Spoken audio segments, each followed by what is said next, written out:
before your time, but it still sounds like something you read in school somewhere. That's because the last time it was done like that was in 1997. Yes. In the ruling party KANU and other opposition parties like Ford Kenya, Ford Aseli, Safina agreed to pick electoral commissioners to run that year's general election. Yes, so you may ask yourself what IPPG stands for. It stands for Inter-Party Parliamentary Group, which is set up to spearhead radical electoral reforms. And it reminds us of the 1997, where political parties were just given the mandate to come and decide, okay, 3 of the IBC principles are going to come from the suggestions by political parties. And then 2 others are also going to be... they're going to come from appointments. And of course, we are looking at a conversation where Mr. Raila Odinga has always said this, right honorable. If I say Mr. inakuwa, what do you ODM?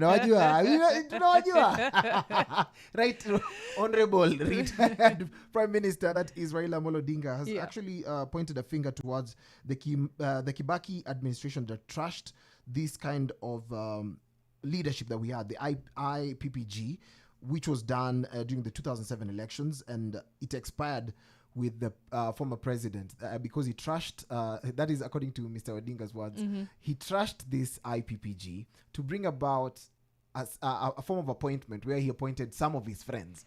That's how he mentioned it. He said some of his friends. Some of friends to run the election, I think it's a fair worry, or concern or, thing to put out. I don't think the alternative is necessarily better, because if parties are to elect electoral commissioners, will they not also pick their friends? Are we pretending that we are moral people who are, it's true, because if you look at our paper, that is page 8, you'd see that Mr. Odinga also said that you cannot establish a commission to recruit another commission. For the first time, I actually agree with the statement about the electoral reforms, which is one of the key points on the 5 points that are going to be communicated at the National Dialogue Committee. In good news, though, these talks do seem to have a positive effect, or a slightly positive effect on the economy. Front page of the Business Daily talks about how the talks have spurred the first business growth in 7 months. Of course, there was a slowdown in business around the time where we had Mandamano, etc. But Kenya's private sector has posted growth in business deals for the first time in 7 months on the easing of political tension and moderating food prices.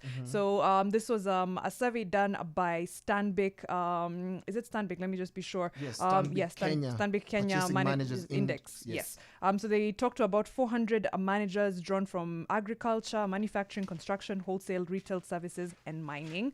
And they said, things are looking up. So yes. Yay. So we feel like the national dialogue, it will not be politicized. Then we will have a favored economy by the end of the year, meaning that the high cost of living will continue for some time, but at least we'll have cash flow. And cash flow simply means that the small businesses will improve, and the kind of debts and loans that we've been seeing in yesterday's paper, if they're repaid in good time and we have the money flowing, then it simply implies that we'll be cushioned by the growth that comes as a result of the conversation that's ongoing at the National Dialogue Committee. It will be interesting to see how our inflation numbers do this month and for the last quarter of the year. We've got some Ricardo Banks, Adekunle Gold, and Malik Berry with Feel Different. And now we'll come take a look maybe at the traffic and see if we can get you where you're going safe, sound, and on time.